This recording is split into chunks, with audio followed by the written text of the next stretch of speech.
त्यो चोकमा उभिएका केही ठिटाहरूको केही केटाहरूको विषय गहन र गम्भीर ढङ्गले सुनिदिनुहुन्छ भन्ने हामीले आशा लिएका छौँ। आज हाम्रो देश निरन्तर प्रकारको भ्रष्टाचारको चङ्गुलमा परेर केही मान्छेहरूका मिलीभगत लुट खसोटको चङ्गुलमा परेर देश रहने कि नरहने स्थितिमा पुगेको छ। आज केही मान्छेहरू फरक झन्डा र फरक पार्टी देखाएर फरक अनुहार देखेर गाउँघरमा झुटा आश्वासन दिएर भोट बटुल्न अभ्यस्त छन् र ती मान्छेहरू हामीलाई राम्रोसँग थाहा छ काठमाडौँ संसद भवनभित्र गएर एकले अर्कोसँग मिलेर देश र जनताका विरुद्ध सरकार बनाइसकेपछि गतिविधि गर्न उद्यत छन्।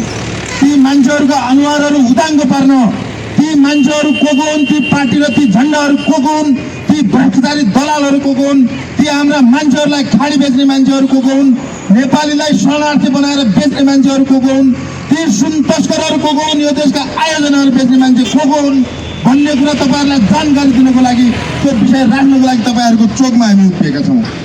हामी भोट माग्नको लागि तपाईँहरूका अगाडि उभिएका छैनौँ। तपाईँहरूको चोकमा हामी भोट माग्नको लागि झुटा आश्वासन बाँड्नको लागि उभिएका छैनौँ।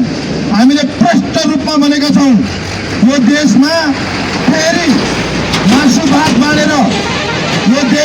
मासुभात बाँडेर पैसा बाँडेर झुटा आश्वासन बाँडेर यहाँका सोझासिधा जनतालाई ठगेर मत माग्ने दुष्प्रयास गर्ने मान्छेहरूलाई तपाईँहरू चिन्नुहुन्न र उहाँहरूलाई नै मत दिनुहुन्छ भने दिनुहोस् भन्ने कुरा छ हाम्रो।